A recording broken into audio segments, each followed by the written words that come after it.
Joffrey, Renly, Robb Stark are all thieves. They'll bend the knee or I'll destroy them. Hello everyone and welcome back to the Citadel with me, Grand Maester Stitch, where we're continuing with our House Darklyn playthrough yet again.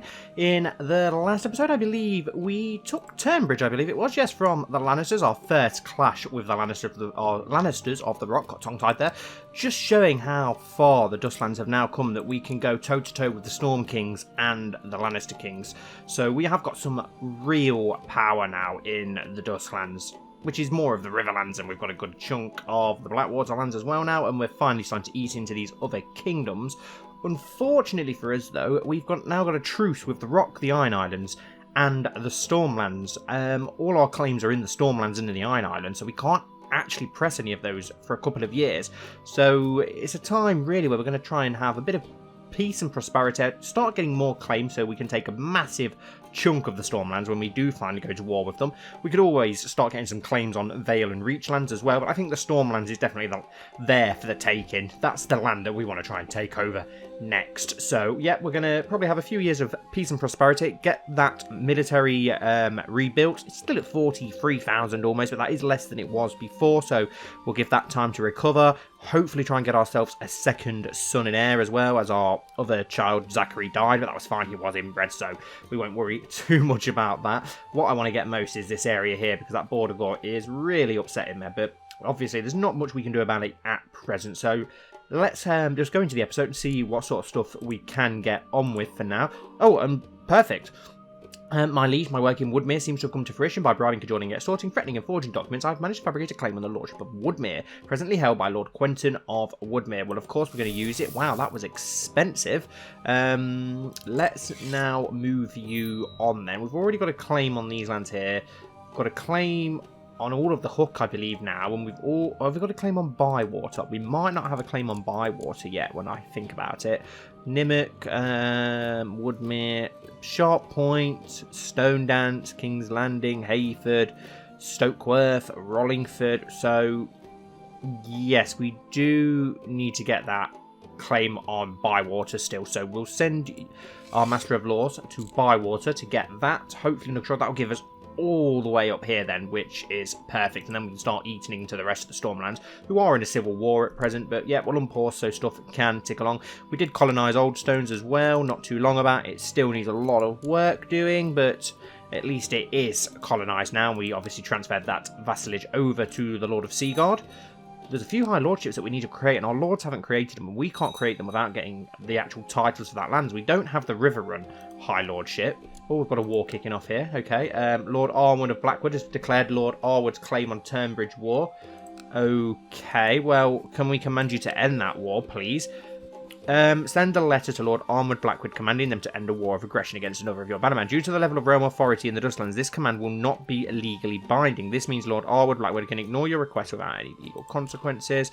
Your Grace, I will of course obey. That's perfect. So let's see, can we actually change that then? We want to get our realm authority up to medium, and we can go for that. So let's do that and see if we can try and get our bannermen to vote on that. I imagine they will, because at present they are pretty happy with our leadership. They do seem to really like King Glendon. I will put the pace up a little bit more so we can at least pass some time. King Glendon Darklyn, I hereby invite you to participate in the tourney of Riverrun, where the best knights and lords of the Trident shall be invited to compete. Yeah, why not? We'll take part. We're not the best fighter. We're a trained fighter. We are a knight, of course, as well, though, so we'll see how we do. How is Prince Aegon doing under the guardianship of Lord Mallister? Pretty well, pretty all-rounded. He could be better, to be honest. Of course, betrothed to Lady Tully as well, which is a great match for him. The Lords of the Dusklands have approved the installation of the Medium Realm Authority Law. Perfect. So that's good. That didn't take too long to get in power. There's nothing else that we can really vote on for now. Obligations and such we can leave for now. That's fine. But at least we've managed to put that in place, which is good. At the age of 22, your acquaintance King Renegade of the Rock died of cancer. Oh my god, the Lannister King only died in the last episode. So who's the new King of the Rock now? Surely there's always hundreds of Lannisters about, so I'm sure they'll be fine. Yes, King Gerald IV of the Rock now. Okay, treasurer, does he have Bright Roar? No, he doesn't have Bright Roar. He should have Bright Roar. After arriving in Riverrun, the first day of the tourney began in earnest. You tilted against many lesser knights throughout the day, most of whom you unhorsed easily. Now in the coming days, the final rounds of lists begin, and the opposition shall surely be more fierce. Well, at least we made it through the flipping early rounds this time. I should ready my horse. I have grown increasingly attached to Wanella, and though our marriage was merely a practical arrangement, I wonder if I now have come to love her. Yes, definitely. This marriage is of love. So, oh god, she's got cancer. Oh, for fuck's sake.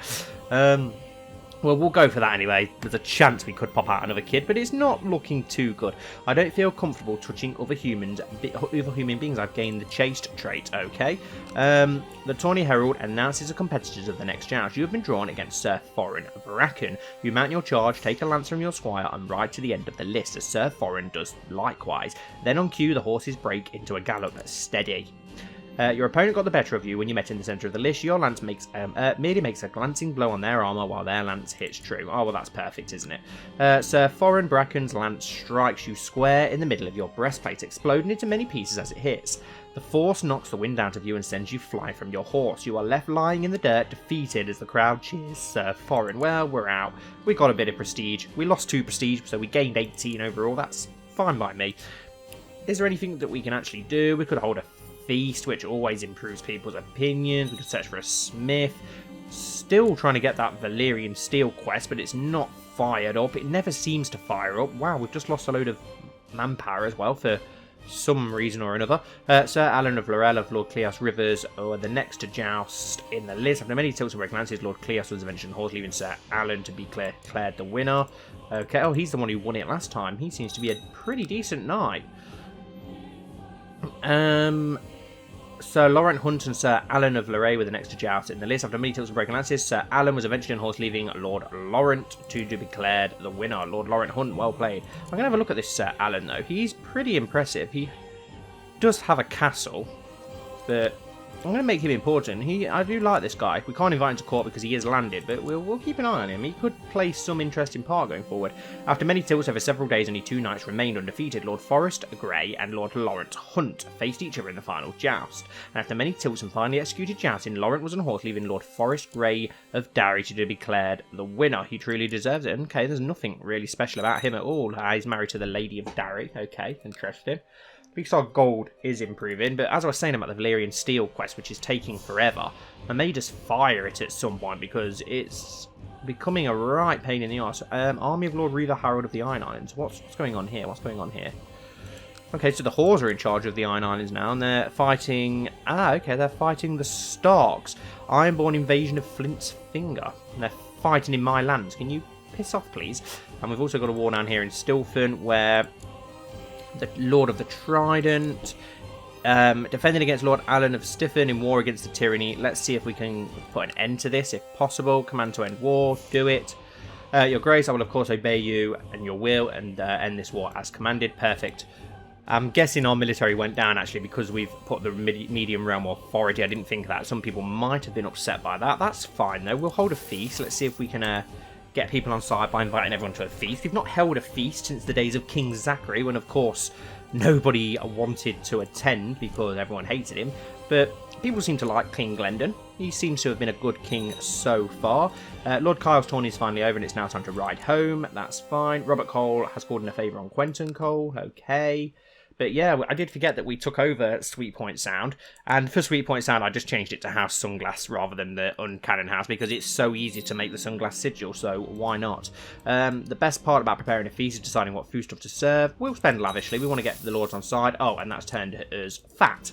Never mind, that's fine. We can probably lose it at some point. Nothing important kicking off up there. That's fine. Our army, 38,000. Your Grace, after much talk, the most about have finally selected a new High Septon. His Holiness has renounced any worldly name and he is no longer a man, but an avatar of the gods himself. May his reign be blessed. High Septon the 11th. Okay. We've got an open council position. We need a spy master. Let's have a look what we've got. Okay, Hostine Green. He's not too bad in the intrigue department. We'll get him to sabotage the economy of the Stormlands. We'll keep going and picking at the Stormlands. Why not? When I opened the door, I saw no one, but as I stepped aside to close it, a group of acrobats cartwheeled, somersaulted, and tumbled in. They performed all sorts of tricks, and everyone watching exploded into applause when they finished. They would be perfect for my feast, which has put us in debt, so we better get some bloody good opinions and prestige from this feast. So let's forward things along. The guests have finally arrived in Duskendale. They have been giving bread and salt out to their guest right. All is now ready. The cooks have worked day and night preparing the food. Our stocks of fine Jade Sea wine, very posh, have been replenished, and the palace has never looked lovelier. Welcome to my feast. Now let's see what trouble they're going to bring with them, because they always bring trouble. Septon and Axel presented a petition for remedy to the court, claiming that the Sept was forced to pay a tax by a sheriff. This despite their bills of exemption. Please accept my apologies and recompense. We'll go for that. We'll gain a bit of piety, change our Septon's opinion, puts us back in debt, but it's only slightly. The acrobats performed somersaults, cartwheels, and tumbles with great skill during the course of my feast. One of them arrived in a chest seemingly too small to hold a person, but he showed us how he, by distorting his body, could fit into the chest. They used snake oil to do that, gain 1 learning, or we can gain a bit of... No, we'll go for the 1 learning, why not? Master Fearmore's plate was still almost full when the acrobats had finished their performance. He applauded almost frantically with a blissed look in his eyes, so he liked the acrobats. That's good. King Clendon's opinion of Master Fearmore changes. Lady Adara spoke up and told everyone how great my food were. Lady Forrigan, that's good, it's a High Lord. How good the feast was. I was really glad someone was kind enough to say something nice about the food, given how hard I had worked to ensure that the food was the best part of the feast. Her opinion of his changes my 5. Master of Coin, Lord Alisar, noticed Lord Andro had drunk too much Tyroshi pear brandy and tried to dissuade him to drink any more when Lord Andro threw up on Lord Alisar's shoes. What a foul smell. Oh wow. Lord Andro, the fat of Southstone, who isn't fat. Interesting. The last of the guests have returned home, and everyone agreed it was this year's finest feast. Everyone's opinion of us improved by 5. Our diplomacy goes up by 2, and vassal opinion goes up by 5 as well. That's perfect. It took our army up to 40,000, which is good. That's what we're trying to use this time of peace for. Get that army replenished. Roderick seeks to kill Sir Ronald Green. Okay. What quality of education would you like to purchase for your son, Prince Aegon Darklyn? Of course, we're going to spend highly on his education. Let's have a look how he is doing now. I've got no idea why he ended up with Dalston's Keep. The Silver Bank of the Royna. Your Grace, a new bank has been established in Cohor. Magister Reyes Taladoris of Cohor has used his wealth to found the Silver Bank of the Royna and has built a grand new bank building in the city of to house vaults of coin. This new bank is now ready to issue loans to interesting parties. Interesting news. Yeah, that is fairly interesting because he's got highest learning now, Lord Aegon, which is interesting. He's a squire. Maybe we should change his guardian now. We can offer him a non-aggression pact. He wouldn't accept before, but now it seems like he is, which is good. Is there anyone else that we can offer non-aggression pacts to? We can offer it to our cousin in the God's Fort. We should be able to offer one to the Tullys as well, so we'll do that. Your Wisdom and Mercy Legendary. I, Lord Smoky of the God's Eye, accept your proposal for a non-aggression pact. What a name. Lord Crab, can we go for a non-aggression? I think we've already got a non-aggression pact with you. Blessing when you in your house. I'm Prince Aegon of the Dustlands, accept your proposal for a non-aggression pact. Driftmark, no. And Solar's Lord Lady Tully, which is good. What about Seaguard? No. Blackwood, did we have a non-aggression pact with Blackwood? No. Bracken, doesn't look like there's any more that we can go for. That's fine. Regent, Aenys, Regent of Dalston's Keep. Okay, well he's content, which is good. So at least he's got a good regent who's not going to be trying to get stuff out of him. So I won't complain there. King Glenn of Darklyn, I hereby invite you to participate in the tourney of Northlands. We won't bother with that.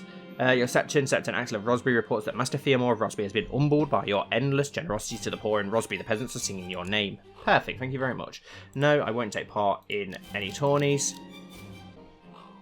My liege, my work in Bywater seems to have come to fruition. Perfect, we'll use it. It's going to put us in massive debt. So Sir Selford is doing his job very well again. Let's send you off now to fabricate a claim upon... Ooh, what do we go for next? Let's go for... Let's go for over here. Let's go for Drake's Grave and try and start taking this land in and around the Tarf land. It is a shame that we can't go to war with any of these that are currently independent and try and force the vassalization of Tarf, which is a shame. It would be a great chance to take a good chunk of Stormland land. it is a few years until we can do anything. I may forward a bit of time between episodes if it's going to be too long before we can do anything. Pretty sure we have got a few years still until we can go to war with the Stormlands yet again, which is a shame. But we'll just forward things along and see how we get on, see what sort of interesting things happen. Reports from Rosby that our charity work is going well. Good, gained 15 piety there. We're heavily in debt. We really need to get ourselves out of debt. I won't be taking loans out or such though, because we make so much money so quickly as the Dusklands that there's no need to do it. These episodes are still pre-recorded, so if I've not stated anything that you've asked me to do or anything like that, I do apologise. It's because the video, as I say, is already done. The High Septon has sent an emissary with a peculiar request. The emissary explains that the clergy has been very involved with the refuge in Duskendale as of late. As such, a fair compensation is expected to be paid. Oh my god, we've got to pay money out to the High Septon. Okay, and we gain 20 piety. Fair enough. A message to the magnificent King Glendon, peace be with you. We propose that King Gerald IV of the Rock and Serena Hotham marry. Who's Serena Hotham? I've got no idea who she even is. A 30?